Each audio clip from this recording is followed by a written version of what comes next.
तो आप सभी साथियों को बहुत बहुत नमस्कार।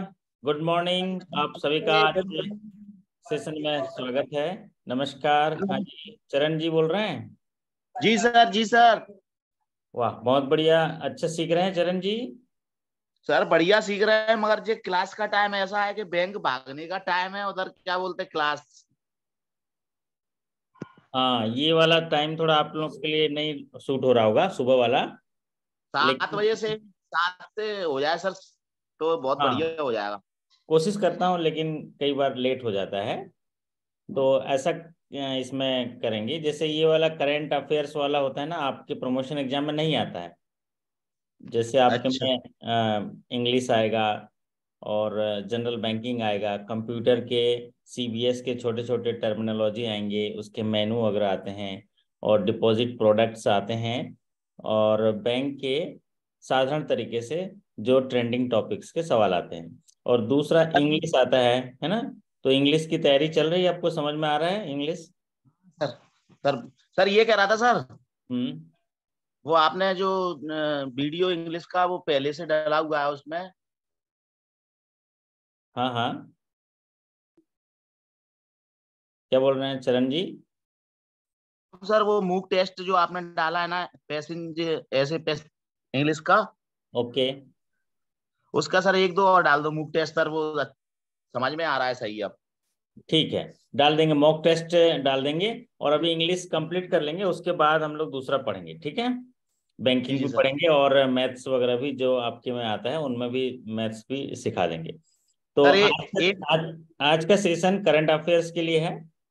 और जी जी। ऐसे साथी जो नेशनलाइज बैंक में हायर स्केल के लिए जा रहे हैं, उनमें जैसे स्केल 1 से 2, 2 से 3, 3 से 4 में करंट अफेयर्स एक पार्ट होता है।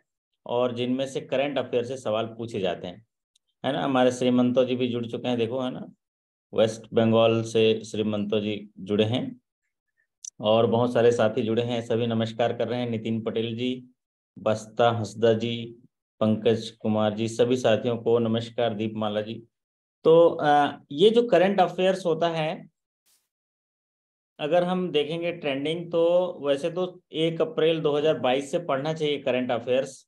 क्योंकि करंट अफेयर्स पढ़ने से हम लोग जो बैंकों में वर्तमान परिदृश्य में जो भी चीज़ें, पॉलिसीज, या बैंक के से संबंधित, अर्थव्यवस्था से संबंधित, देश के आर्थिक राजनीतिक परिवेश से संबंधित ये घटनाएं घटित होती हैं, उनके बारे में एज सच हमें जानकारी होनी चाहिए। क्योंकि हम समाज में रहते हैं, लोगों के फाइनेंशियल एडवाइजर के तौर पे काम करते हैं, इसलिए जानकारी होनी चाहिए। इसी उद्देश्य को देखते हुए आईबीपीएस और जो बैंक मैनेजमेंट है वो अपेक्षा रखते हैं कि जो भी घटनाएं घटित हो रही हैं करंट अफेयर्स, उनकी जो बारे में जानकारी बैंकर्स को होनी चाहिए, या एक एस्पिरेंट को होनी चाहिए जो प्रमोशन के लिए जाते हैं।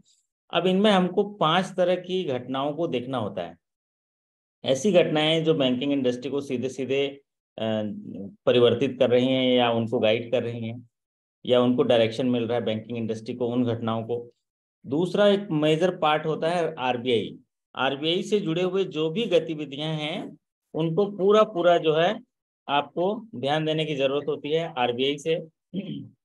और तीसरा जो है, आपको ध्यान देना होता है कि डिफेंस जो सॉरी जो department of financial services, DFS से जो भी गाइडलाइन आ रहे हैं उन पर। और चौथी चीजें, राजनीतिक भी ध्यान देनी होती है, क्योंकि राजनीतिक जो मीटिंग्स होते हैं उनमें से फिर डायरेक्शन आता है आर्थिक गतिविधियों के लिए। तो ये चौथी चीज होती है, राजनीतिक और एक आर्थिक घटनाएं जो भी हो रही हैं उन पर। फिर एक दूसरा करंट अफेयर्स होता है, जो करंट अफेयर्स के आधार पर बैंक की जो तत्कालीन कोई परिवर्तन हो रहा है पॉलिसीज में, तो वो पार्ट भी आपके लिए इम्पोर्टेंट है। तो अगर ये 5 चीजें आप लोग कर लेंगे, तो आपका करंट अफेयर्स या लगभग 25% कवरेज जो है प्रमोशन एग्जाम में हो जाता है। क्योंकि जो नए अपडेट्स आते हैं उनमें से ही सवाल एकदम सुनिश्चित होते हैं कि ये सवाल पूछे ही जाएंगे। तो सर सेशन अर्ली मॉर्निंग रखा करें प्लीज। ओके, अर्ली मॉर्निंग तो कोशिश करेंगे अर्ली मॉर्निंग रखेंगे। तो आज के सेशन में पहला सवाल लेते हैं करंट अफेयर्स का। करंट अफेयर्स जो है लगातार पढ़ने की जरूरत है। ऐसा जो वैसे करंट अफेयर्स में ऐसा कोई कॉन्सेप्चुअल उसके पीछे का जो सिद्धांत पढ़ने की जरूरत नहीं होती, खाली रीड करना है आपको मेरे साथ और उसको याद रख के जाना है प्रमोशन एग्जाम में। अगर इससे जुड़े हुए सवाल आएंगे तो आप सीधे सीधे उनका सही आंसर दे सकेंगे। तो पहला सवाल ये स्क्रीन पर है, विच institution regulates the KYC registration agency KRA। यहाँ पर सवाल पूछा गया है, कौन सी संस्था है जो केवाईसी रजिस्ट्रेशन एजेंसी के KRA जिसका फुल फॉर्म है। तो यहाँ पर एक चीज मिलता है आपको, अगर KRA का फुल फॉर्म पूछा जाए तो आपको केवाईसी रजिस्ट्रेशन एजेंसीज के नाम से आप जो है इसको नोट कर लीजिए। नोट करना चाहेंगे तो KRA का फुल फॉर्म होगा केवाईसी रजिस्ट्रेशन एजेंसी। तो यहाँ पर एक एजेंसी को केवाईसी जो कि केवाईसी के डॉक्यूमेंट्स जो है इकट्ठा करता है और उसको मेंटेन करता है, उसके लिए एक KRA बनाया गया है केवाईसी रजिस्ट्रेशन एजेंसी। और उसको कौन रेगुलेट करेगा, और उसका आंसर है सेबी। जो बॉम्बे स्टॉक एक्सचेंज टेक्नोलॉजी एक सब्सिडरीज है जिसने लॉन्च किया है KRA। BSE ने इसको लॉन्च किया है, KRA को BSE ने लॉन्च किया है। तो जो स्टॉक एक्सचेंज से रिलेटेड जो चीजें हैं श्रीमंता जी, वो कौन रेगुलेट करता है, वो करता है सेबी। तो जो KRA है इसको लॉन्च किया है बॉम्बे स्टॉक एक्सचेंज ने, BSE टेक्नोलॉजी। तो इसने लॉन्च किया है केवाईसी रजिस्ट्रेशन एजेंसी जो मेंटेन करेगा केवाईसी रिकॉर्ड। किसका केवाईसी रिकॉर्ड मेंटेन करेगा, इन्वेस्टर का। इन्वेस्टर का KYC रिकॉर्ड मेंटेन करेगा इलेक्ट्रॉनिक फॉर्म में।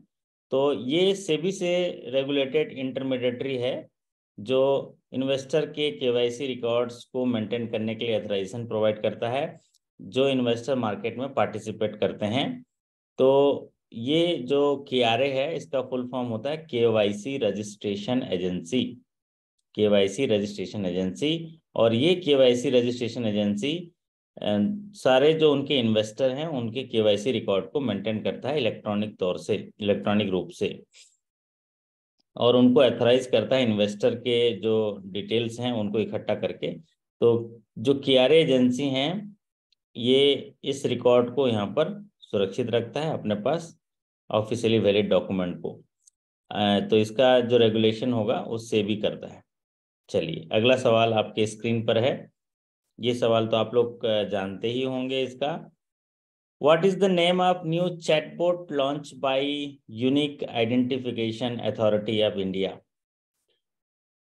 जो UIDAI ने अभी एक नया चैटबॉट लॉन्च किया है जिसके आधार पर आप अपने आधार से रिलेटेड जो जानकारियां हैं वो उनको आप चैटबॉट के माध्यम से आपकी समस्याएं या आपकी क्यूरीज जो हैं उनको उसका समाधान किया जाएगा। और इस चैटबॉट का नाम क्या है, अगर कोई साथी जान रहे होंगे तो चैटबॉट आप भी कर दीजिए। देखिए हमारे पास भी एक मीटिंग चैटबॉट है। हाँ श्रीमंता जी, आवाज आ रही है मेरी, आप एकदम तो यहाँ पर मीटिंग चैटबॉट है हमारे मॉर्निंग पास। सर। वाह, गुड मॉर्निंग, गुड मॉर्निंग। तो इस मीटिंग चैटबॉट में अगर आप जान रहे होंगे तो यहाँ पर टाइप कर दीजिए। तो नितिन पटेल जी ने बहुत बढ़िया यहाँ पर बताया।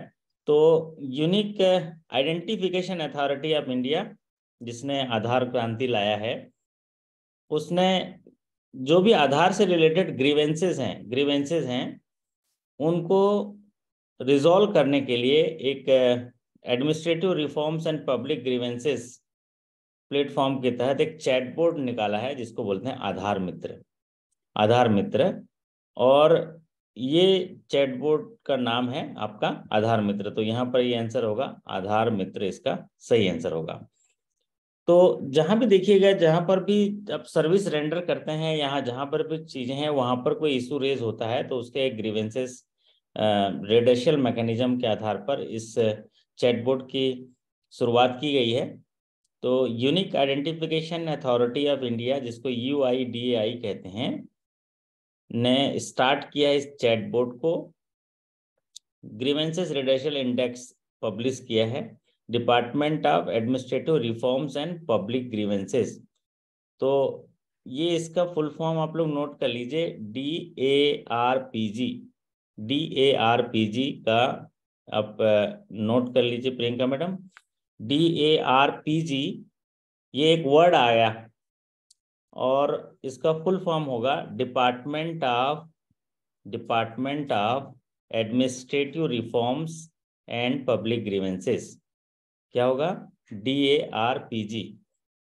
DARPG का फुल फॉर्म होगा department of administrative reforms and public grievances. तो ये UIDA ने इसके आधार पर एक चैटबॉट की शुरुआत की है। इसका नाम है आधार मित्र। और ये चैटबॉट जिसमें आधार एनरोलमेंट स्टेटस चेक कर सकते हैं और लोकेशन सर्च कर सकते हैं, आधार रिलेटेड जानकारी कोई ले सकते हैं वहाँ पर। इसको चैटबॉट को आधार मित्र कहा गया है। कि जैसे DARPG है, ऐसे ही ना दो तीन और मेरे को अभी याद आया तो आप लोगों को लिखा देता हूँ। जो आता है सीपीग्राम। सीपीग्राम जो है, सीपीग्राम का फुल फॉर्म लिख लीजिए। सीपीग्राम का, प्रियंका मैडम, सीपीग्राम का फुल, सीपीग्राम में कंप्लेंट आते हैं ना आपके ब्रांच में?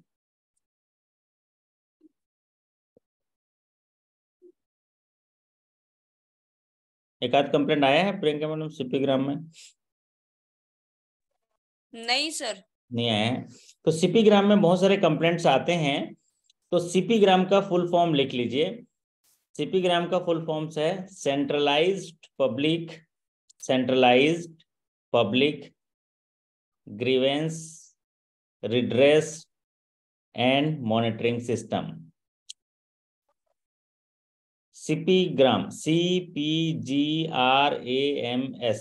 तो सीपीग्राम का फुल फॉर्म हो जाएगा centralised public grievance redress mechanism, redress and monitoring system.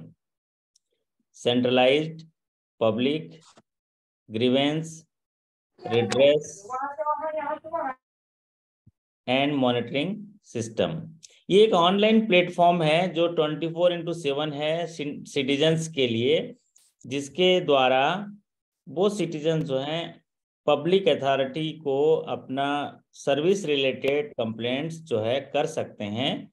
और ये जो पोर्टल है, इसको जो ministry departments of government of India and state जो है, जो कनेक्ट होते हैं, उनके माध्यम से ये गवर्नमेंट से ये जो है उनको एक यूजर आईडी दिया जाता है। जैसे एक बैंक को यूजर आईडी दिया जाएगा और उनमें से रिलेटेड बैंक से, उस पर्टिकुलर बैंक से अगर कोई कंप्लेंट आता है तो उस में इनबॉक्स में ट्रांसफर कर दिए जाते हैं। फिर बैंक का जो आपका HO होता है वो वहाँ से आपको पर्सनली जो है मेल के माध्यम से आपको इसकी सूचना देता है, फिर आपको रिड्रेस करना पड़ता है। और ये सीपीग्राम जो है, इसकी शुरुआत की गई थी जून 2007 से। जून 2007 से की गई थी। और इसकी भी शुरुआत कौन से मोड से की गई थी? यही वाला जो मैं आपको कह रहा हूँ अभी, DARPG सिस्टम से, मतलब department of administrative reforms and public grievances. Department of देख रहे हैं क्या है? Department of administrative reforms and public grievances से नहीं, जून 2007 में शुरुआत की थी। एक और कंप्लेंट्स का प्लेटफॉर्म आता है, उसको बोलते हैं इनग्राम बोलते हैं। तो इनग्राम का भी फुल फॉर्म लिख लीजिए। इनग्राम, INGRM, इनग्राम का फुल फॉर्म है integrated grievance redress mechanism. Ingram का फुल फॉर्म है इंटीग्रेटेड ग्रीवेंस रिड्रेसल मैकेनिज्म। और इसको जो लॉन्च किया है उस डिपार्टमेंट का नाम है department of customer affairs. Government की जो डिपार्टमेंट है, सेंट्रल गवर्नमेंट का डिपार्टमेंट ऑफ कस्टमर अफेयर्स ने लॉन्च किया है इनग्राम। इनग्राम का फुल फॉर्म हुआ इंटीग्रेटेड ग्रीवेंस रिड्रेस मैकेनिज्म। और इसको लॉन्च किया है डिपार्टमेंट ऑफ कस्टमर अफेयर्स ने लॉन्च किया है इंटीग्रेटेड ग्रीवेंसेस को। और इसमें जितने भी कंज्यूमर्स हैं, सेंट्रल गवर्नमेंट, स्टेट गवर्नमेंट के एजेंसीज हैं, प्राइवेट कंपनीज हैं, रेगुलेटर्स हैं, ओम्बुड्समैन हैं, सारे चीज़ों के जो कंप्लेंट्स होंगे इनमें दर्ज किए जाएंगे, फिर उनके जो रेगुलेटरी एंटिटीज के पास भेज दिए जाएंगे, वहाँ से रिड्रेसल कराना होता है। ये उसको बोलते हैं इनग्राम। तो किसी दिन इनके भी छोटे छोटे इनके जो टेट के बारे में भी मैं बता दूंगा, अभी फुल फॉर्म नोट कर लीजिए। तो आधार मित्र है जिसके माध्यम से आधार की सूचना ले सकते हैं। अगला सवाल आपकी स्क्रीन पर, इस सवाल का जवाब मैं आप लोगों से चाहूंगा कि which bank top the EASE 5.0 reforms index for the first quarter of financial year 2022-23। तो ईज 5.0 में अभी जो रिफॉर्म्स में पहला क्वार्टर आया है उसमें जो है प्राइज अभी मिला है उनके जो टॉप किया है उसमें कौन सा बैंक जो है टॉप किया है ईज में? कैनरा बैंक। हाँ जी, कैनरा बैंक ने। कैनरा बैंक टॉप किया है। Canara bank first Canara bank का जो आप बता रहे हैं वो अभी कैनरा बैंक टॉप नहीं किया है। ये फर्स्ट क्वार्टर जो है, मतलब जून वाला क्वार्टर जो है ना, जून वाला क्वार्टर का है ये। और हमेशा वैसे तो टॉप बैंक ऑफ बड़ौदा करता था, लेकिन इस बार अभी जो है ये स्टेट बैंक ऑफ इंडिया ने टॉप किया है। लेटेस्ट जो 5.0 अभी जो ईज चल रहा है, 5.0 ईज चल रहा है।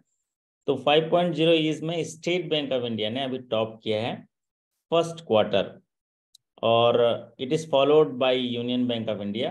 The index has various parameters including digitally enabled customer offering, big data analytics, modern technology capability, collaborative banking and employee development and governance. तो अगर अभी ईज 5.0 की बात करें तो फर्स्ट क्वार्टर ईज 5.0 में स्टेट बैंक ऑफ इंडिया ने top किया है reforms index for the first quarter. It is followed by the Union Bank of India. The index has various parameters including digitally enabled customer, big data analytics, modern technology and capabilities, collaborative banking, employee development and governance. तो ये reform index के आधार पर ease 5.0 में first quarter 22-23 में state Bank of India ने top किया है। अगला जो सवाल है यहाँ पर question 4, RBI has commenced its retail CBDC pilot project in how many cities? देखिए आरबीआई ने एक जबरदस्त शुरुआत की है डिजिटल करेंसी के रूप में, है ना प्रियंका मैडम? डिजिटल करेंसी तो अभी रिसेंटली आरबीआई ने कितने शहरों में डिजिटल जो सेंट्रल बैंक डिजिटल करेंसी को लॉन्च किया है पायलट प्रोजेक्ट के तहत, कितने सिटीज में लॉन्च किया है? 4 4 में है ना सर? 4 में है। 4। बहुत बढ़िया। तो ये थोड़ा सा बता पाएंगे क्या मैडम ये क्या है डिजिटल करेंसी, जबकि हमारे पास तो सारा डिजिटल है ही है सब। भारतीय रिजर्व बैंक ने क्या किया डिजिटल करेंसी? हाँ बोलिए बोलिए। नहीं सर आप ही बताइए। हाँ, भारतीय रिजर्व बैंक ने नोट जैसे जारी करते हैं ना, नोट जारी करते हैं, वो करेंसी होता है, ठीक है मैडम, करेंसी होता है। लेकिन अभी पूरे ग्लोबल तरीके से जो डिजिटल करेंसी का एक्सेप्टेंस बढ़ा है, डिजिटल करेंसी जैसे क्रिप्टो करेंसी वगैरह बोलते हैं ना डिजिटल करेंसी, और उनका जिस तरह से प्रचलन बढ़ा है उसको देखते हुए भारत सरकार ने भी डिजिटल करेंसी के प्रोजेक्ट को अप्रूव करते हुए डिजिटल करेंसी लॉन्च किया है। अब आप देख रहे होंगे डिजिटल करेंसी किस तरह से काम करेगा। डिजिटल करेंसी उसी तरह से काम करेगा जैसे आप अभी डिजिटल मोड इस्तेमाल करते हैं। क्या क्या डिजिटल मोड इस्तेमाल करते हैं पैसे देने के लिए Priyanka madam? Sir mobile banking, internet banking, phone पे, हाँ गूगल पे। तो लेकिन ये ना करेंसी जो है वो आपका आईएनआर को ही डील करता है, डिजिटल करेंसी नहीं। तो इनमें क्या होता है, अभी आपके पास फोन पे गूगल पे सब होने के बाद भी भारतीय रिजर्व बैंक ने इसको क्यों लॉन्च किया, उसके लिए क्या है कि जब भी कोई ऑनलाइन ट्रांजेक्शन आप करते हैं जैसे गूगल पे फोन पे, तो उसमें ट्रेल आ जाता है, मतलब आपको उसको जो है रिकॉर्ड हो जाता है कि ये किसने किया, कहाँ किया। लेकिन ये डिजिटल करेंसी जो होगा, ये जैसे अभी आपने किसी को 100 रुपये दिया, ये जगवीर जी को या दिनेश जी को किसी को 100 रुपये दिया, करेंसी दिया, तो उसमें कहीं ट्रेल नहीं पता चलेगा कब दे दिया। कोई देख लिया तो अलग बात है, रिकॉर्ड हो गया वीडियो में, नहीं तो कहाँ पता चलेगा। आपने 100 रुपये हाँ, हम ग्वालियर गए थे तो आप 1000 रुपये दिए थे ना, किसी को पता नहीं है 1000 रुपये है ना, कैश निकाल के दिए थे, है ना। तो ठीक उसी तरह उसमें कहीं थोड़ी ना लिखा है प्रियंका मैडम कि आप ही ने दिया था, है ना। तो घर से किसी ने मंगाया वैसे दिया था। तो इसी तरह का डिजिटल करेंसी भी यहाँ रहेगा ऐसे कि क्रिप्टो करेंसी वगैरह में कहाँ पता चलता है किसने दिया है, वो तो ऑनलाइन चला जाता है कहीं भी, है ना।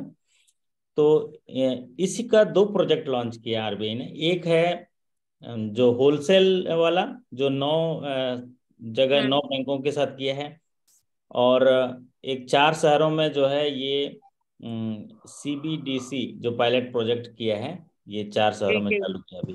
तो ये भी ताजा है, इसलिए करंट अफेयर्स में पूछा जा सकता है। बाद में तो ये सभी जगह लॉन्च हो जाएगा। तो the Reserve Bank of India is set to commence its retail CBDC pilot project from December 1st। दिसंबर की 1 तारीख को भारतीय रिजर्व बैंक ने 4 शहर, मुंबई, न्यू दिल्ली, बेंगलोर, भुवनेश्वर, और इसको लॉन्च कौन से शहर में किया प्रियंका मैडम? भुवनेश्वर में, भुवनेश्वर में किया। तो ये जो पायलट प्रोजेक्ट है, ये इसको बढ़ाया जाएगा अहमदाबाद, गंगटोक, गुवाहाटी, हैदराबाद, इंदौर, कोच्चि, लखनऊ, पटना, शिमला, ये सब में बढ़ाया जाएगा। लेकिन आपको याद रखना पड़ेगा भुवनेश्वर में, और अभी 1 तारीख को 4 शहरों में इसको लॉन्च किया गया। और इसमें क्या होगा, जो भी इसके यूजर्स होंगे वो ई-रूपी ट्रांजेक्शन कर पाएंगे as a through digital wallet में the participating bank and store in mobile phone devices. और धीरे धीरे आप जब नया ये आएगा फिर हम लोग सीख लेंगे कि किस तरह से इसका इस्तेमाल किया जाएगा। अब अगला सवाल बढ़ते हैं, सवाल आपके स्क्रीन पर है। What is the DGP forecast for 2022-23 for India as per the World Bank India Development Update? तो ये जीडीपी जो होता है, जीडीपी का इंडेक्स जो है बदलते रहता है सर्वे के आधार पर, और करंट इकोनॉमिक उसके आधार पर रहता है जीडीपी का। तो जीडीपी के लिए सवाल जो है पूछ लेता है जीडीपी। तो इसके जीडीपी जो होता है किसी भी देश का सकल घरेलू उत्पाद होता है। और ये सकल घरेलू उत्पाद क्या होता है कि ग्रॉस डोमेस्टिक प्रोडक्ट जिसको बोलते हैं, किसी एक साल में किसी देश में जो भी सामान पैदा किया जा रहा है या सर्विस दिया जा रहा है, उसके कुल वैल्यू को जीडीपी या सकल घरेलू उत्पाद कहते हैं। इसके देखिए मतलब भी देखिए, सकल घरेलू उत्पाद, घरेलू मतलब हमारे देश में, सकल मतलब संपूर्ण, एक साल में जो भी उत्पादन कर रहे हैं, हम क्या उत्पादन कर रहे हैं, सामान का उत्पादन कर रहे हैं और सर्विसेज दे रहे हैं, उसका वैल्यू होता है जीडीपी। और उस जीडीपी में ये ग्रोथ देखा जाता है। बराबर है प्रियंका मैडम? जीडीपी को सरल तरीके से समझ गए, इंटरव्यू में पूछते हैं ज्यादातर। जीडीपी मतलब एक देश में किसी साल में जो भी सामान पैदा हो रहा है या जो भी सर्विस दे रहे हैं उनका वैल्यू कितना होगा। और अगर वो वैल्यू बढ़ रहा है तो बढ़िया है, हमारा देश बढ़ रहा है इसलिए क्योंकि डिमांड है, कहीं ना कहीं खप रहा है वो, तो इनकम होगा। तो वो फोरकास्टिंग जो अभी है वो है 6.9%। तो वर्ल्ड बैंक ने gross domestic product growth for India during the financial year 2023 6.9% from 6.5%, थोड़ा बढ़ाया है 6.5 से 6.9 जो है अभी इन्होंने किया है। तो ये इसका करेक्ट आंसर है 6.9। अगला सवाल आपकी स्क्रीन पर है, ये सवाल है, वाह। सवाल क्या है, पढ़िए तो प्रियंका मैडम, सवाल दिख रहा है आपको इस बार?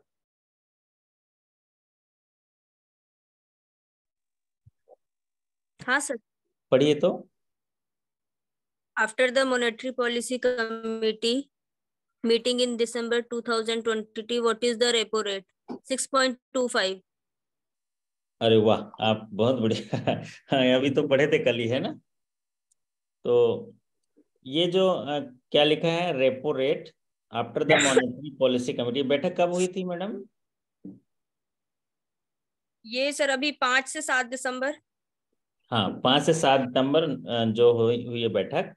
इस बैठक में मॉनेटरी पॉलिसी कमेटी की बैठक हुई, जिसमें पॉलिसी रेट्स के बारे में उन्होंने कुछ नीति निर्धारण किए हैं और रेपो रेट में बढ़ोतरी किया है। कितने बेसिस पॉइंट की बढ़ोतरी की गई रेपो रेट में? 0.35। 0.35। तो Point- हाँ 0.35 की बढ़ोतरी की। रिजर्व बैंक ऑफ इंडिया की जो आरबीआई मॉनेटरी पॉलिसी कमेटी है, उन्होंने रेपो रेट में 35 बेसिस पॉइंट की बढ़ोतरी करते हुए, पहले 5.90 था, उसमें 6.25% किया गया है। और ये हाईएस्ट लेवल है 2018 से, इसीलिए ये इम्पोर्टेंट है। सन 2018 मतलब 18, 19, 20, 21, 22 है ना, और ये 23 आने वाला है, मतलब पिछले 5 सालों में ये सबसे हाईएस्ट रेपो रेट है ना, हाईएस्ट रेपो रेट है। और 2018 से, और इस फाइनेंशियल ईयर का ये 5वां चेंजेस है, तो ये भी इसीलिए इम्पोर्टेंट है।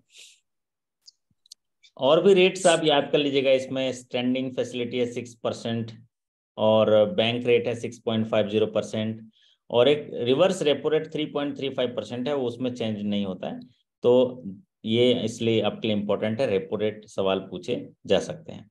अगला सवाल आपके सर इसमें जो है सर, कितना बेसिक सर कितना बेसिक पॉइंट को सर 1% में कन्वर्ट किया जाता है सर रेपो रेट में? एक क्वेश्चन आया था सर मैंडेटरी लर्निंग एग्जाम में इस तरह का। तो 100 बेसिस पॉइंट मतलब 1%। Okay sir, thank you sir. 100 basis point मतलब 1%। SBI has recently released uniform format for OTC trade in non-convertible securities. The new guideline would come into force from which date? इसमें पूछा है, security exchange board of India ने एक uniform format दिया है OTC trade के लिए, और ये कब से इफेक्टिव होगा? तो OTC ट्रेड जो होता है, इसको बोलते हैं ओवर द काउंटर मार्केट। क्या बोलते हैं इसको? Over the counter market. तो ओवर द काउंटर मार्केट क्या है? एक डिसेंट्रलाइज मार्केट होता है। डिसेंट्रलाइज मार्केट इस तरह का जहां पर मार्केट के पार्टिसिपेंट ट्रेड कर सकते हैं, स्टॉक में, कमोडिटीज में, करेंसीज में, अदर इंस्ट्रूमेंट्स में। तो ये डायरेक्टली दो पार्टी जो हैं ओवर द काउंटर ये डील करते हैं विदाउट एक सेंट्रल एक्सचेंज या ब्रोकर। तो ये इसको बोलते हैं ओवर द काउंटर ट्रेड। तो ओवर द काउंटर ट्रेड के लिए सेबी ने एक यूनिफॉर्म फॉर्मेट रिलीज किया है फॉर नॉन कन्वर्टेबल सिक्योरिटीज, और ये जो है इफेक्टिव होगा 1 जनवरी 2023। तो 1 जनवरी 2023, ये आप मान के चलिए इतनी सारी घटनाएं घटित हो रही हैं, इकोनॉमी से जुड़ा हुआ, इन्वेस्टमेंट से जुड़ा हुआ, बैंकिंग से जुड़ा हुआ, उनको हमको जानना है, रीड करके जाना है। ये सवाल जो है जो करंट अफेयर्स में सीधे सवाल पूछ लेते हैं।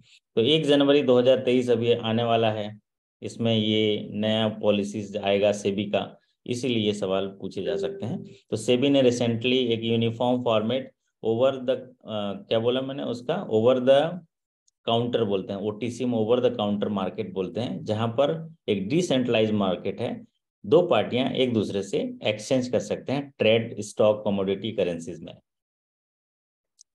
The new guideline would come into force from 1 January 2023। अगला सवाल आपके स्क्रीन पर है, What is the name of account a bank holds on behalf of another, often a foreign bank? यहाँ पर तो ये जो है फॉरेन एक्सचेंज से जुड़ा हुआ सवाल पूछ दिया गया है, और ये करंट अफेयर से सवाल जो नहीं, ये बेसिक बैंकिंग से सवाल है। ये सवाल सीधा सीधा यही पूछ रहा है कि जो what is the name of account A bank hold on behalf of another, often a foreign bank. जब फॉरेन बैंक किसी इंडियन बैंक में खाता खोलता है तो उसको कौन सा अकाउंट कहते हैं? तो उसको बोलेंगे वॉस्ट्रो। वॉस्ट्रो अकाउंट है। ये करंट अफेयर से जुड़ा हुआ नहीं है, लेकिन इसमें आ गया तो इसलिए डिस्कस कर ले रहे हैं। उदाहरण के तौर पर जो है, इसमें अभी एक भारत सरकार ने कुछ स्पेशल वॉस्ट्रो अकाउंट के लिए परमिशन दिया है, जिसमें ट्रेड सेटलमेंट होंगे आउट ऑफ जो ये बैंक हैं, इनमें ये कहा गया है कि वॉस्ट्रो अकाउंट क्या होता है, कोई फॉरेन बैंक हमारे इंडियन बैंक में खाता खोलता है तो उसको वॉस्ट्रो। नॉस्ट्रो अकाउंट क्या है, इंडियन बैंक फॉरेन बैंक में खाता खोलता है तो नॉस्ट्रो अकाउंट। और दूसरे बैंक के लिए ये दोनों बैंक अकाउंट जो है लोरो अकाउंट होते हैं। तो ये बेसिक बैंकिंग से जुड़ा हुआ सवाल है, और इसके लिए जो है वॉस्ट्रो अकाउंट थोड़ा सवाल समझने में आपको थोड़ा कठिनाई होगा, क्योंकि नॉर्मल लैंग्वेज में नहीं है। यहाँ पूछा है what is the name of account A bank holds on behalf of another often a foreign bank. Foreign bank Indian bank में खाता खोलता है, उसको Vostro. Indian bank foreign bank में खाता खोलता है तो उसको नॉस्ट्रो अकाउंट। तो यहाँ पर होगा वॉस्ट्रो। अगला सवाल आपके स्क्रीन पर देखिए। RBI has launched which type of digital currency in its pilot phase? Pilot phase, तो ये तो सवाल नहीं आएगा अभी, क्योंकि ये शायद दो महीने पहले का करंट अफेयर्स जो है यहाँ पर आ गया। क्या है, पहले होलसेल चालू किया। तो अगर सवाल ऐसा पूछेगा कि RBI ने सबसे पहले कौन सा डिजिटल करेंसी लॉन्च किया, होलसेल। लेकिन अभी चूंकि 1 दिसंबर को इन्होंने रिटेल भी लॉन्च कर दिया, तो ये सवाल को जो है आप स्किप कर दीजिए, क्योंकि RBI ने अभी दोनों लॉन्च कर दिया, होलसेल भी लॉन्च कर दिया और रिटेल भी लॉन्च कर दिया। तो Reserve Bank of India has launch the pilot for a central bank backed digital रूपी for the wholesale segment. RBI ने अनाउंस किया है स्टेटमेंट के द्वारा कि सेंट्रल बैंक जो है उसमें रिजर्व बैंक ने एक डिजिटल करेंसी होलसेल जारी किया है, और उसका सिंबल दिया है ERW। तो एक फुल फॉर्म यहाँ और मिला है ना, जगवीर जी नोट कर लीजिए, एक फुल फॉर्म मिला है CBDC। CBDC का फुल फॉर्म क्या होगा, सेंट्रल बैंक डिजिटल करेंसी। ठीक है, CBDC का फुल फॉर्म होगा सेंट्रल बैंक डिजिटल करेंसी। तो इसको होलसेल को ERW कहेंगे, और रिटेल को ERR होगा, आगे देखेंगे। तो जो 9 बैंक सेलेक्ट किए गए हैं पायलट के लिए इस होलसेल करेंसी के लिए, state bank, bank of Baroda, union bank of India, HDFC, ICICI bank, Kotak Mahindra bank, yes bank, IDFC first bank and HSBC। तो ये 9 बैंकों को होलसेल करेंसी के लिए जो है पायलट प्रोजेक्ट में सेलेक्ट किया गया है। अगला सवाल है आपकी स्क्रीन पर।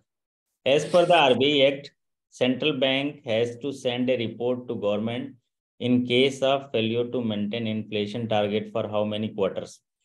तो यहाँ पर ये भी बेसिक बैंकिंग से जुड़ा हुआ सवाल है, करंट अफेयर से जुड़ा हुआ सवाल नहीं है, लेकिन सवाल आए हैं इसलिए यहाँ पर चर्चा कर लेते हैं कि अगर कितने क्वार्टर तक इन्फ्लेशन टारगेट अगर मेंटेन करने में फेल हो गए, तो सेंट्रल बैंक जो है, रिजर्व बैंक जो है, एक रिपोर्ट भेजेगा गवर्नमेंट को, और वो है 3 क्वार्टर तक, और इसकी व्याख्या की गई है 45ZN ऑफ RBI एक्ट।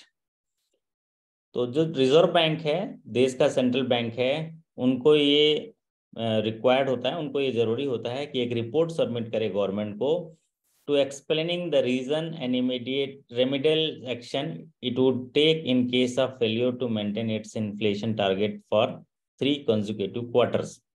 तो जब भारत सरकार ने एक मॉनेटरी पॉलिसी कमेटी की बैठक की है इन्फ्लेशन रेट को स्थिरता लाने के लिए, देश के आर्थिक सांचा को मजबूत करने के लिए, तो उसी के तहत अगर 3 क्वार्टर तक लगातार वो इन्फ्लेशन रेट में मेंटेन नहीं कर पाते हैं, फेल हो जाते हैं, तो उनको एक डिटेल एक्सप्लेनेशन जो है रीजन के साथ, रेमेडियल एक्शन के साथ भारत सरकार को रिपोर्ट सबमिट करनी होती है, और ये करनी होती है under section 45ZN of RBI act 1934।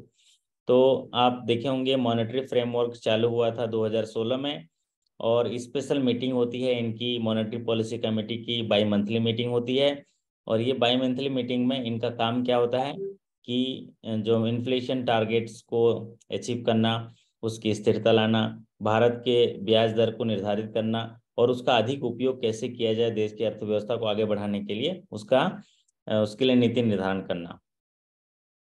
तो ये अगर मान लीजिए मेंटेन नहीं कर पाए तो उनको गवर्नमेंट को रिपोर्ट सबमिट करना होता है।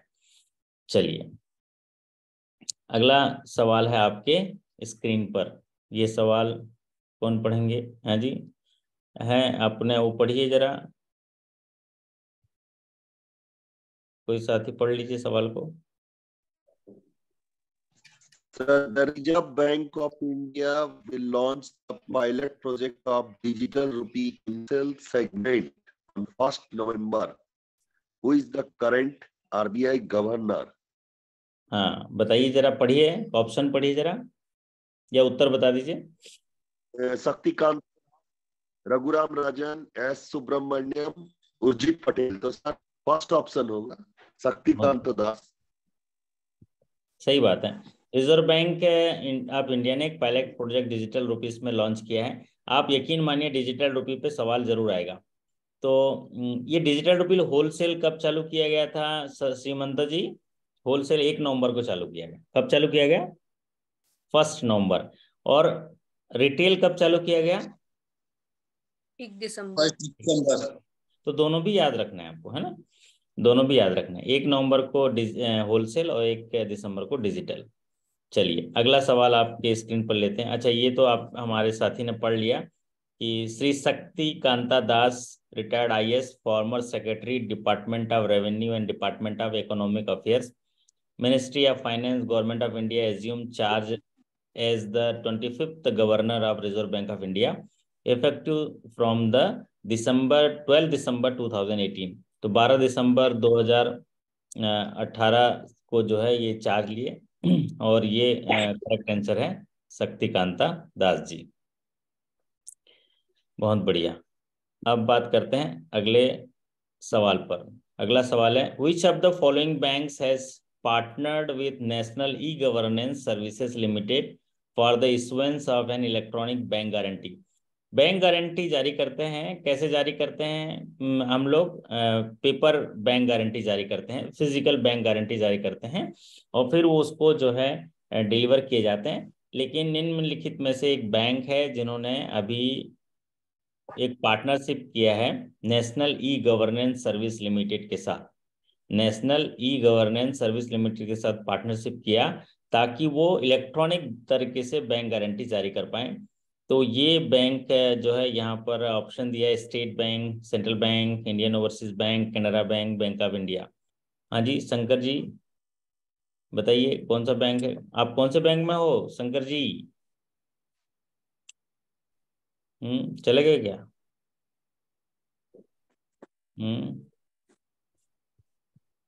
तो ये है कैनरा बैंक, ये है कैनरा बैंक। तो कैनरा बैंक ने एक e governance services limited, national e governance services limited के साथ टाई अप किया, पार्टनरशिप किया ताकि ये उनके कस्टमर्स को जो है इलेक्ट्रॉनिक बैंक गारंटी जारी कर पाएंगे। ये जो है टाई अप किया है, पार्टनरशिप किया है national e governance services limited. तो डिजिटल वर्कफ्लो, बैंक गारंटी को डिजिटली वर्कफ्लो करने के लिए ये पार्टनरशिप किया गया है कैनरा बैंक ने। अगला सवाल आपकी स्क्रीन पर है, Which bank has launched India's first sticker based debit card? First sticker based debit card है। अब ये स्टिकर देते हैं ना, जैसे अभी कोई आपको व्हाट्सअप करता है तो कैसे स्माइली वाला स्टिकर दे देते हैं और कुछ करते हैं, तो इस टाइप का। Which bank has launched India's first sticker based debit card? State Bank of India, IDFC, HDFC, Kotak Mahindra bank. तो ये है आपका IDFC फर्स्ट बैंक है। IDFC फर्स्ट बैंक ने इंडिया का पहला sticker based debit card first step बोलेंगे in association with national payment corporation of India launch किया है। ये कार्ड जो है ट्रांजैक्शन फैसिलिटेट करेगा। कैसे? Simply tapping the sticker on A near field communication enables a point of sale terminal. The launch of sticker based debit card is in line with bank customer centric philosophy, है ना। अभी जैसे हमने Priyanka madam को कोई सा WhatsApp करेंगे तो प्रियंका मैडम कैसे करते हैं? आप थम्स अप दे देते हैं ना व्हाट्सअप में, थोड़े ना लिखते हैं कि जी सर मिल गया, ऐसे कर दिए तो हम जान जाते हैं कि आप रिसीव कर लिए। तो ठीक उसी तरह से ये स्टिकर बेस है। तो कुछ स्टिकर है वहां पर दिखाएगा आपको, तो स्टिकर दे दोगे तो फिर वो पेमेंट कर लेगा। वाह क्या टेक्नोलॉजी आ गया। है जगवीर जी, क्या हो रहा है? अब तो मजे लेते रहो आप, तो क्या क्या होगा देखते रहो बस। हैं ठीक है, मजा आ रहा है ना? पढ़ने में मजा आता है जगवीर जी? कौन सा शहर है आपका? मेरा मुजफ्फरनगर है साहब, यूपी से। उत्तर प्रदेश से, वाह बहुत बढ़िया। हाँ, मैं शंकर मेरे साथ पड़ोसी है शंकर। शंकर जी चले गए, बुलाओ फिर, चाय बनाने चले गए क्या? वो तो मंदिर में गए होंगे भगवान शंकर सर। अच्छा, मॉर्निंग में ना, ओके ओके, ठीक बात है, बढ़िया बात है। तो फिर सबके लिए प्रार्थना करेंगे, है ना। हम लोग रोज इस तरह से स्वस्थ रहेंगे, और अगर हम लोग स्वस्थ रहेंगे, वेलनेस अपना अच्छा रहेगा, तो हेल्थ अच्छा रहेगा, तो वेल्थ तो हो ही जाएगा। क्योंकि अगर जो सारा वेल्थ हम कमाते हैं ना, हमारे हेल्थ से कमाते हैं। हम अच्छा रहेंगे तो हम कार्यशील रहते हैं और चीज़ें कर पाते हैं। तो ये है आईडीएफसी बैंक, जहाँ पर इन्होंने स्टिकर के माध्यम से पेमेंट सर्विसेज स्टार्ट किया है, और इसका नाम है first tap debit card launch किया है। अगला है e commerce major Flipkart. Flipkart has partnered with which of the following banks to launch super elite credit card in November 2022? बताइए, फ्लिपकार्ट में खरीदी करेंगे, क्रेडिट कार्ड बनाएंगे, याद रखना पड़ेगा हमें, है ना जगवीर जी, कि super elite credit card in November 2002 Flipkart ने पार्टनर किया है किसी बैंक के साथ। Axis bank, HDFC, ICICI bank of Baroda, Federal bank. तो हमारे साथी लोग बोलते हैं कि सर हमारा बैंक का कोई पार्टनर होता है तो हमें याद रहता है, और हमारा बैंक का पार्टनरशिप नहीं होता है तो हमें याद ही नहीं रहता है। कोई बात नहीं, क्योंकि हम लोग समय नहीं मिलता है। और यहाँ पर जो है ये नितिन पटेल जी लिखते हैं, सर अभी गिफ्ट नहीं मिला है। अरे, गिफ्ट नहीं मिला है, बाकी लोगों को तो मिल गया है और लोगों को। अब एड्रेस एक बार मुझे भेजना, मैं रीचेक करूंगा। एक इनको तो नहीं मिला है, क्या नाम है एक, सर मुझे भी नहीं। आपको भी नहीं मिला है जूही जी? नहीं सर। तो 3 साथियों को तो पहुंच चुका है। एक बार आप एड्रेस मुझे रिसेंड कर दीजिएगा तो मैं चेक कर लूंगा आज ऑफिस टाइम में, या नहीं तो मुझे कॉल करके रिमाइंड कर दीजिएगा, तो मैं वेंडर से सर मुझे भी नहीं मिला है, मैं निरंजन बोल रहा हूँ। हाँ, क्या नाम बोल रहे हैं? निरंजन। हाँ निरंजन जी, नहीं मिला है आपको भी? नहीं, मुझे भी नहीं मिला सर, टिकट भी नहीं आया वहाँ सर, देहरादून का। अच्छा, वो टिकट कैंसिल हो गया है। आप मुझे बात करना जी। अलग से, ये सेशन के बाद। अच्छा अच्छा जी। वहाँ एक हादसा हो गया ना, जिन साथियों के साथ प्रोग्राम करने जा रहे थे उनमें एक हादसा हो गया, मैनेजर और हेड टीचर दोनों हादसे में खत्म हो गए ना, तो इसलिए वहाँ जी जी। वहाँ का ट्रिप कैंसिल हो गया है। आप मुझे से अलग से बात करना, मैं उसका रिफंड आ रहा है उसका, ठीक है? अच्छा जी सर जी। ठीक है, अलग से बात करना। क्या नाम है आपका? राहुल अग्रहरी सर। हाँ, क्या चाहिए आपका?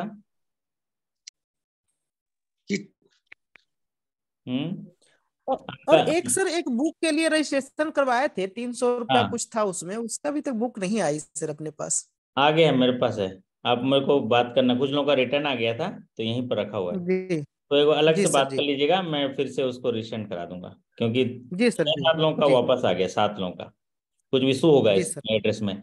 बाकी ये जी इनका सर। तो ऑर्डर हो चुका है, जूही जी का, नितिन पटेल जी का, और जैसे शंकर जी को मिल जी गया था, वो व्हाट्सअप करके बता रहे थे मिल गया करके।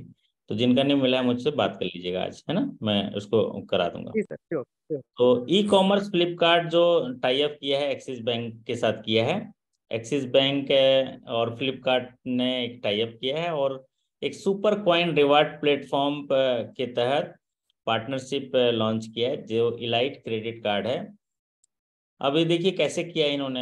एक्सिस बैंक के साथ आप टाई अप है, उनसे सुपर इलाइट क्रेडिट कार्ड ले लीजिए, फ्लिपकार्ट में मार्केटिंग करिए। फ्लिपकार्ट में मार्केटिंग करेंगे तो उनको कुछ सुपर कॉइन रिवार्ड दे देगा, है ना प्रियंका मैडम, कुछ थोड़े बहुत आपको कैशबैक ऑफर दे देगा, कॉइन्स दे देगा। और होगा क्या, उसके लिए आपको जो है शॉपिंग करनी है। ये कस्टमर सेंट्रिक अप्रोच है। उनका कहना है कि कस्टमर वैसे भी जो है आपके जो शॉपिंग करता है, तो आप उनको कुछ पॉइंट दे दीजिए, सुपर कॉइन रिवार्ड सिस्टम दे दीजिए, और उस रिवार्ड सिस्टम के आधार पर जो है वो फिर परचेस करेगा। इस तरह का जो है ये संबंध, या इस तरह का नया फैसिलिटीज के साथ क्रेडिट कार्ड लॉन्च करते हैं।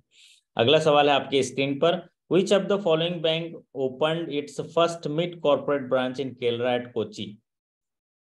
नवंबर महीने में मिड कॉर्पोरेट ब्रांच ओपन किया है किसी बैंक ने, तो इस बैंक का नाम बताइए। तो ये है bank of Baroda. Bank of Baroda ने पहला मिड कॉर्पोरेट ब्रांच केरला में कोची में जो है ओपन किया है, और ये इनॉग्रेट किया गया है आपके देवदत्ता चंद एग्जीक्यूटिव डायरेक्टर हैं, उनके ईडी हैं। तो मिड कॉर्पोरेट ब्रांच जो है ये किया गया है कोच्चि में। तो बैंक ऑफ बड़ौदा ने लॉन्च किया। तो न्यूज़ है तो न्यूज़ पढ़ के जाना पड़ेगा आपको, है ना, सवाल पूछे जा सकते हैं। अगला सवाल है मीड कॉर्पोरेट क्या होता है? हाँ जी, मीड कॉर्पोरेट ब्रांच क्या होता है सर? मिड कॉर्पोरेट ब्रांच क्या होता है कि जहां पर 100 करोड़ या 25 करोड़ से ऊपर के जो एडवांसेस होते हैं, जैसे आपकी ब्रांच में है ना, तो वो ब्रांच के एडवांसेस वहां पर चले जाते हैं। उनके कस्टमर जो होते हैं वो मिड कॉर्पोरेट ब्रांच के साथ चले जाते हैं, या उनके बड़े लोन होते हैं ना, जो वो मिड कॉर्पोरेट ब्रांच होता है। ठीक है, क्या होता है, रिटेल कस्टमर होते हैं, कॉर्पोरेट कस्टमर होते हैं ना। हेलो। तो रिटेल कस्टमर क्या होते हैं, रिटेल कस्टमर 7.5 तक। तो जो मिड कॉर्पोरेट है वो बड़े कस्टमर हैं, जिनको बड़े लोन होते हैं, 100 करोड़ के लोन होंगे, 25 करोड़ से ऊपर होंगे, तो उनको जो है वो मिड कॉर्पोरेट ब्रांच होता है। एक वहाँ पर छोटे कस्टमर जो हैं खाते नहीं ओपन करेंगे, लोन वाले बड़े कस्टमर के लोन 250 करोड़ तक का सर सैंक्शन पावर जो दिया गया था mid corporate office zonal office के लेवल में किया गया था, जितने भी सैंक्शन होंगे कॉर्पोरेट करके वो लोन 250 करोड़ तक मिड कॉर्पोरेट से सैंक्शन होगा। हाँ, 250 करोड़ से ये 750 करोड़ तक मिड कॉर्पोरेट होता है। ठीक है, 250 करोड़ से अलग अलग बैंक की इंटरनल पॉलिसी में भी थोड़ा थोड़ा फेरबदल है इसमें, लेकिन आप बैंक ऑफ बड़ौदा से बोल रहे हैं ना, तो वो 250। हेलो सर, 50 करोड़ तक का सर लोन जो है ना सर मिड कॉर्पोरेट सैंक्शन करेगा। हाँ, मिड कॉर्पोरेट में चले जाते हैं। मिड कॉर्पोरेट ऐसे शाखाएं हैं जहां पर स्पेशली डिजाइन किए गए हैं उन ब्रांचेस को बड़े लोन हैंडल करने के लिए। वहां पर जो है बड़े लोन ही वहां सैंक्शन किए जाते हैं। तो मिड कॉर्पोरेट में 250 करोड़, 100 करोड़, कई ब्रांच ऐसा है। हाँ, कौन बोल रहे हैं? और हेलो।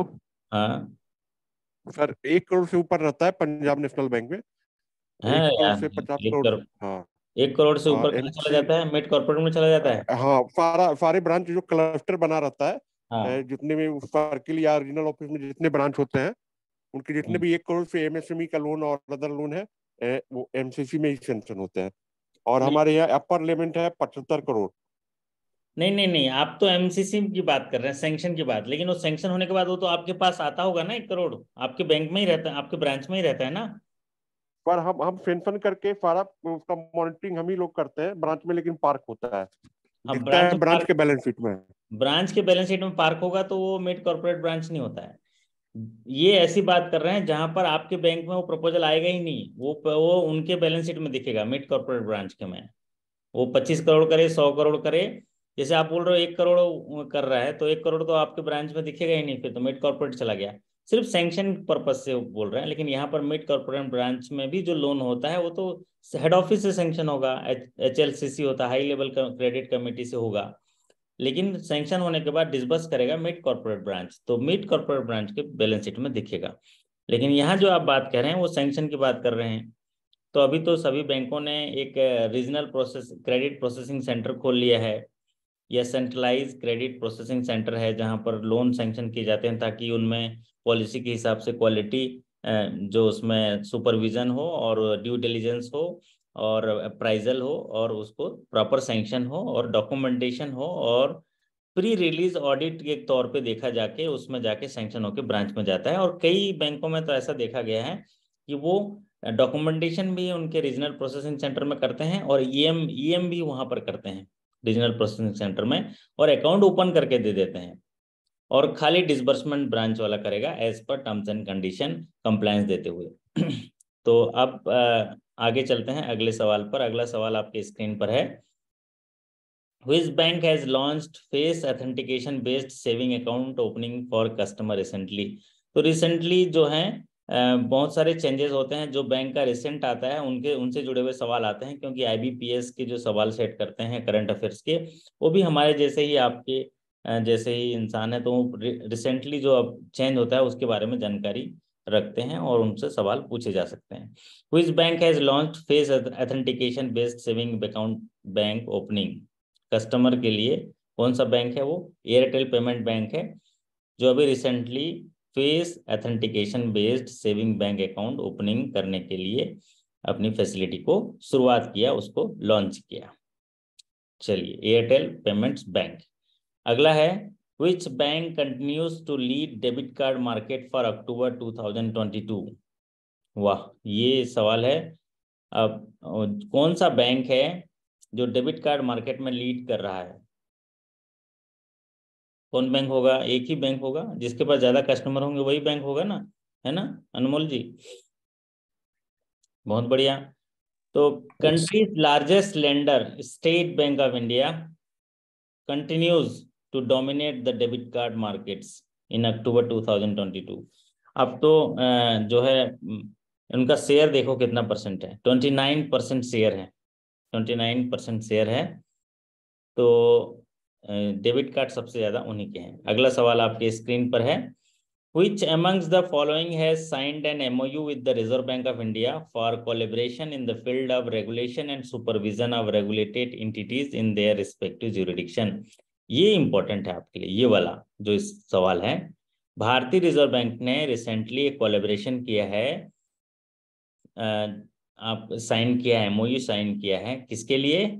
जो भी रेगुलेटेड एंटिटीज हैं, जैसे बैंक्स हैं, फाइनेंशियल कंपनीज हैं, ये रेगुलेटेड एंटिटीज के रेगुलेशन और सुपरविजन के लिए डिजिटल मोड्स पे उन पे निगरानी रखने के लिए टाई अप किया है। कौन से, किसके साथ? भारतीय रिजर्व बैंक ने। तो brigade international financial centre, international financial services, share India securities private limited, Bombay stock exchange, Frankfurt stock exchange. तो ये किया है international financial services centre authority. International financial services centres authority के साथ भारतीय रिजर्व बैंक ने एक टाई अप किया है, जिसके माध्यम से वो रेगुलेटेड एंटिटीज पर जो है वो सुपरविजन या रेगुलेशन के लिए वो जो है अपना ज्यूरिडिक्शन दे सकता है, उसके ज्यूरिडिक्शन में वो इनको देख सकता है। तो इसका नाम है IFSCA। तो इसको नोट कर लीजिए जगवीर जी, IFSCA को नोट कर लीजिए। इसका फुल फॉर्म पूछा जा सकता है, तो IFSCA का फुल फॉर्म होगा the international financial services centre authority. इसके साथ जो है कोलैबोरेशन किया है RBI ने, तो इसको तो याद रखना ही होगा। और किस लिए ये भी पूछ सकता है किस लिए MOU किया? MOU किया है कि RBI जो रेगुलेशन है, सुपरविजन है, इन पर कैसे करेगा, उसके लिए किया गया है। अगला सवाल है आपके स्क्रीन पर, the Reserve Bank of India has roped in 5 banks to work on retail pilot of its CBDC। CBDC का फुल फॉर्म पूछा है। CBDC का फुल फॉर्म तो हमारे तमाम साथी जानते हैं। CBDC का फुल फॉर्म है central bank digital currency. Central bank digital currency है जो 1 नवंबर को होलसेल के तौर पे लॉन्च किया RBI द्वारा और 1 दिसंबर को रिटेल के तौर पे लॉन्च किया है। तो इसका फुल फॉर्म है सेंट्रल बैंक डिजिटल करेंसी। अगला सवाल है आपके स्क्रीन पर, रिजर्व बैंक ऑफ इंडिया ने अनाउंस किया है कि गवर्नमेंट जो है एक डायरेक्टर नॉमिनेट किया है सेंट्रल बोर्ड के लिए, उसका नाम क्या है? तो Reserve Bank recently announce that the government has nominated to its director on the central board. Central board में एक डायरेक्टर नॉमिनेट किया है सेंट्रल गवर्नमेंट ने, तो रिजर्व बैंक ने इसकी घोषणा की है और वो हैं विवेक जोशी जी। विवेक जोशी जी को एक बोर्ड ऑफ डायरेक्टर बनाया गया है रिजर्व बैंक के सेंट्रल बोर्ड में, और इसको नॉमिनेट किया है केंद्र सरकार ने। सो श्री विवेक जोशी जो हैं वो डायरेक्टर जो है अनाउंस किए गए हैं RBI के सेंट्रल बोर्ड के director. Joshi, who is the Secretary of Department of Financial Services, will hold the position of director at RBI। तो RBI के डायरेक्टर जो हैं उनके सेंट्रल बोर्ड के डायरेक्टर चुने गए हैं विवेक जोशी जी। अगला सवाल आपके स्क्रीन पर देखिए, union bank of India marked its 104th Foundation Day on 11th November 2022. Union Bank of India is the largest public sector bank in India। इसमें पूछा गया है कि यूनियन बैंक ऑफ इंडिया ने अपने 104 स्थापना दिवस 11 नवंबर 2022 को मनाया। ये कौन सा नंबर का बैंक है लार्जेस्ट? ये है 5th नंबर का लार्जेस्ट बैंक है। The 5th largest public sector bank जो है 104 फाउंडेशन डे 104 4 जो स्थापना दिवस 11 नवंबर 2022 को मनाया है। तो यहाँ पर जो है 5th लार्जेस्ट जो है नेशनलाइज्ड बैंक है, पब्लिक सेक्टर बैंक। अगला सवाल है आपके स्क्रीन पर, देखिए, which company has signed on MOU with Japan bank for international cooperation to promote and enhance Japan investment in India.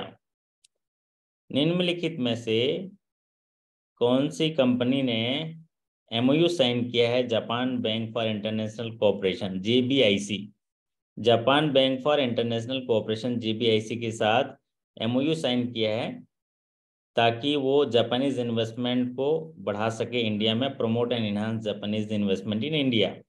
कौन सी कंपनी है वो कंपनी है आपका national investment and infrastructure fund limited.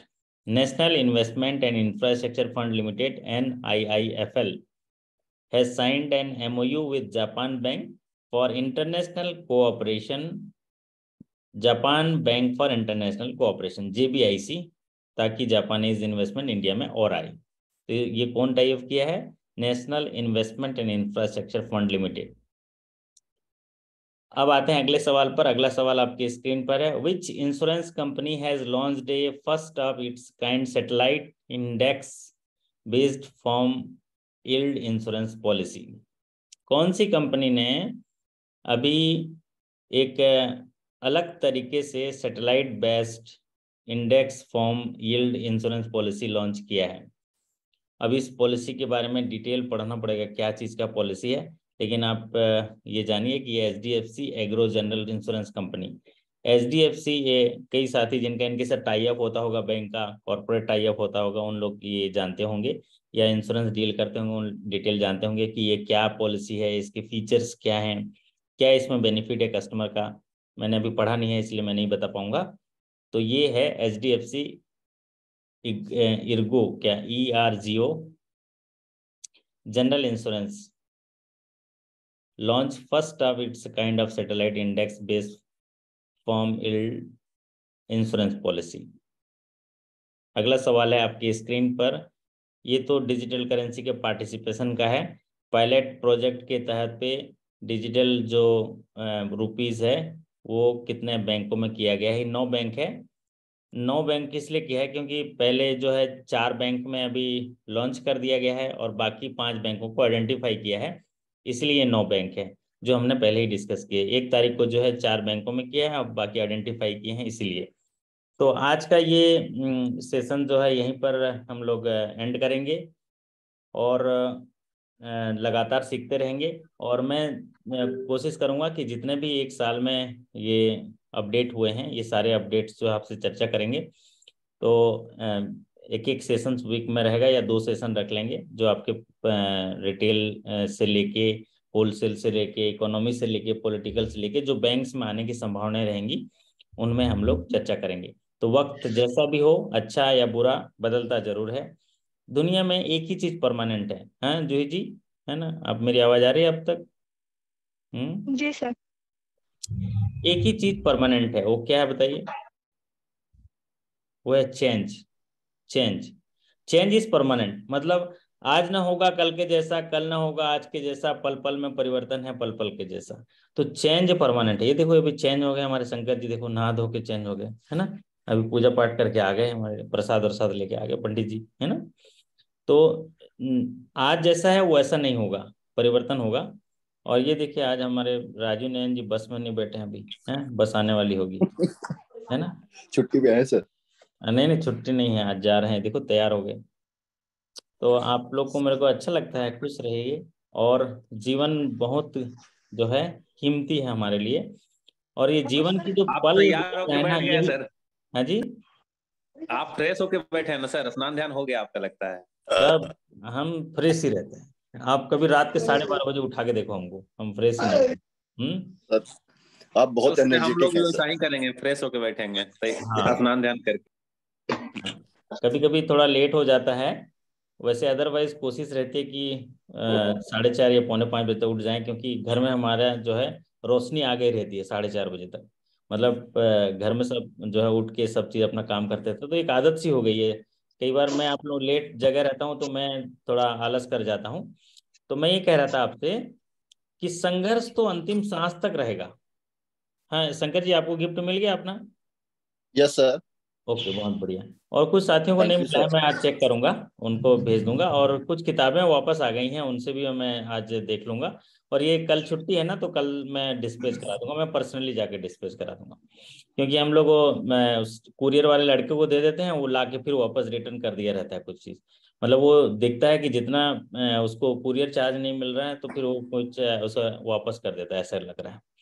ठीक है, उसको। तो मैं कह रहा था कि संघर्ष जो है अंतिम सांस तक रहेगा।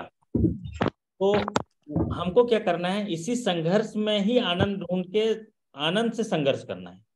समझ में आया तो बोलो सही।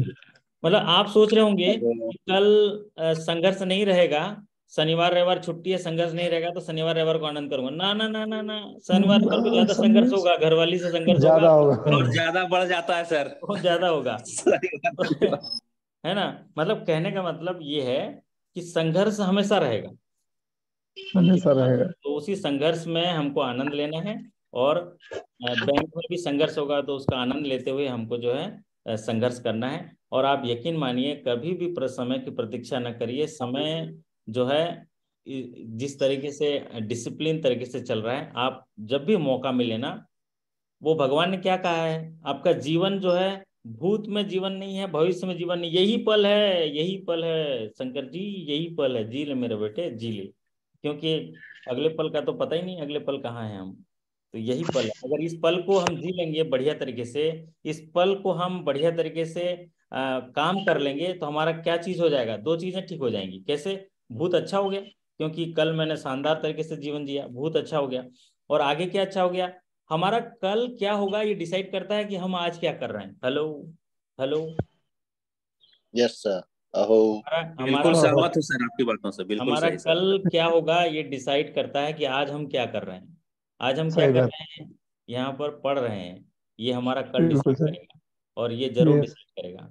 तो मेहनत करते जाइए, मेहनत का फल जरूर मिलेगा, आज नहीं तो कल मिलेगा। जितना गहरा कुआं है उतना ही मीठा जल मिलेगा, और जीवन के कठिन प्रश्नों का जीवन से हल मिलेगा। मेहनत करते जाइए, मेहनत का फल जरूर मिलेगा। ठीक है? तो थैंक यू। और आप लोग स्क्रीन पर आते रहिए, मैं कल जरूर मिलेगा, मैं मिलेगा। चलिए, तो आपसे विदा लेते हैं, बढ़िया तरीके से ग्राहक सेवा करिए। Thank you sir. Thank you. पांच ग्राहक को जो आप डिलाइट कर पाए, 5 ग्राहक को खुशी दे पाए, ऐसा कोशिश करिए। 5 ग्राहकों का दुआएं लेने की सर कोशिश। वो हमारी खुशी और ले जाते हैं सर। हाँ, कुछ ले जाएंगे, कुछ ले जाएंगे, कुछ से लेने की कोशिश करिए। कैसे? जैसे मान लीजिए 100 ग्राहक आए, तो आप कोशिश करिए 10% जो ग्राहक हैं उनकी दुआएं आपको मिल जाएं। कैसे मिलेंगी? उनको डिलाइट करते हुए। सर्विस तो सामान्य सब लोग देते हैं सर्विस, थोड़ा सा एक्स्ट्रा डिलाइट करके। ठीक है? आप उनसे दुआएं लेने की कोशिश करिए, ईमानदारी से काम करने की कोशिश करिए। कोई उनको मतलब डेविएशन के तौर पे न करें, सही तरीके से करके आप उनको दुआएं लेने की कोशिश करें। क्योंकि हमें दुआओं की ज़रूरत है साहब। हम जो है बहुत मेहनत करते हैं, हमारे स्ट्रगल करते हैं, संघर्ष करते हैं। अगर दुआएं देंगी तो हमारी ताकत बढ़ेगी, है ना? ये देखिए हमारे खरवार साहब आगे। नमस्ते। नमस्ते। हेम सिंह साहब, है? नमस्ते अच्छा है, घर परिवार सब अच्छा चल रहा है? सर, मेहरबानी, बढ़िया सब। हाँ, ये खैरवार साहब बोलते हैं सर हमेशा बैंक की बातें करते रहते, तो कभी घर परिवार के पूछ लिया करो। तो मैंने पूछ लिया और मैं तो बैंक की बात। हाँ, और मैं तो ना बहुत बिलीव करता हूँ कि अगर घर परिवार का माहौल अच्छा है ना, तो आपका बाहर का माहौल तो अपने आप अच्छा हो जाएगा, है ना? अगर हम लोग को बेसिक 5 चीजों के लिए काम करना है, 5 चीजों के लिए। हेलो, आवाज आ रही है? बिल्कुल सर, परफेक्ट तरीके से आपकी आवाज आ रही है। 5 चीजों के लिए हमको काम करना है, इसको आज सीख लीजिए। पहला चीज है रोटी। ठीक है साहब? रोटी। तो पहला चीज है रोटी, दूसरा चीज है कपड़ा, तीसरा चीज है मकान। क्योंकि ये जो है बेसिक नीड्स है, रोटी, कपड़ा और मकान। और चौथी चीज होती है आपका आत्मसम्मान। क्या होता है? आत्मसम्मान। हम चाहते हैं कि ये सब होने के बाद ही हमको कोई सम्मान मिले, हमको कोई रिगार्ड्स मिले, हमको कोई रिगार्ड्स मिले।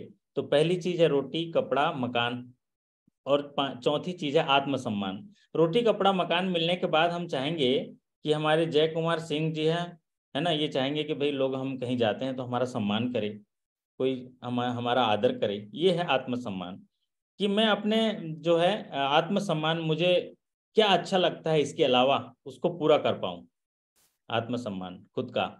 और पांचवी चीज जो होती है वो है समर्पित सेवा। समर्पित सेवा, देश सेवा, कि भाई हम ये अपने घर का ठीक कर लिए, अपना शरीर का ठीक कर लिए, अपना रोटी कपड़ा मकान ठीक कर लिए, खैरवार साहब, तो क्या आप में ये होना चाहिए ना कि हम दूसरे का भी घर परिवार ठीक कर दें? मान रहे हैं? अपना ठीक कर लिए, पहले रोटी कपड़ा मकान। ये देखो ये कितना प्यारा से घर में रहता है ये राजू नैन, है ना, है। अभी कभी इसके घर जाएंगे फिर दाल रोटी खाएंगे, तो ये क्योंकि इसके पास दाल रोटी सर सब व्यवस्था वेलकम है है। सर, आप आएंगे सर, ये मेरे लिए बहुत बड़ी सौभाग्य की बात होगी सर। तो जरूर आएंगे, आपने याद किया तो जरूर आएंगे। तो ये क्या है कि रोटी कपड़ा और मकान जब हमारा हो गया तो हमारा एक दायित्व बनेगा कि हम हमारे आसपास रहने वाले या जिस जगह हमको कार्य क्षेत्र दिया गया वहां पर भी लोगों को रोटी कपड़ा मकान दिलाने के लिए हमारा प्रयास होना चाहिए। ये पांचवी चीज है। पहली रोटी कपड़ा मकान खुद का, आत्मसम्मान, और फिर देश समर्पित सेवा, या जिस उद्देश्य के लिए हमें बनाया गया उस उद्देश्य की पूर्ति। तो आप बहुत प्यारे साथी हैं, आपसे बिछोड़ने का मन तो करता ही नहीं है, लेकिन क्या करें, समय बंधा हुआ है अभी। अब हम चलेंगे अपने दूसरे परिवार की ओर, और हम सब अपने अपने कार्य क्षेत्र में जाएंगे। बहुत आनंद से रहिए, प्रसन्नता के साथ रहिए, हंसते रहिए, सीखते रहिए, हिंदी मुस्कुराते रहिए। हिंदी सर आपने बढ़िया, हिंदी चालू करके बढ़िया किया सर। हिंदी की जरूरत थी हमें। अच्छा, हिंदी का सब्जेक्ट वो अच्छा लगा सर। ओके। आप ना अपने जो जैसे वो मैडम आती है ना हिंदी में, तो आप उनको अपनी रिक्वायरमेंट बता दीजिएगा, क्योंकि वो बैंकिंग फील्ड से तो नहीं है ना, वो लिटरेचर फील्ड से है। पढ़ा रहे थे, जो आते हैं क्वेश्चन वही हाँ पढ़ा रहे पहले, तो अच्छा हाँ, है। फिर भी आप उनको सुझाव दे सकते हैं, जैसा सुझाव देंगे। कई बार स्क्रीन पे मैं नहीं रहता हूँ तो मुझे नहीं देख पाता है, तो सुझाव देंगे तो आप वो ऐसा तैयार करके आपके सामने रखेंगे। दरअसल वो सारी चीजें आपके पास है, मैंने एक प्लेटफॉर्म प्रोवाइड किया कि जितनी देर वो रहेंगे आप पढ़ लेंगे हिंदी को, है ना, इसीलिए वो। जी जी सर, जरूर। ठीक है, तो चलिए आपसे विदा लेते हैं, है ना। ओके, थैंक यू सर, आपका दिन शुभ हो सर। बहुत बढ़िया, शानदार, जबरदस्त होगा।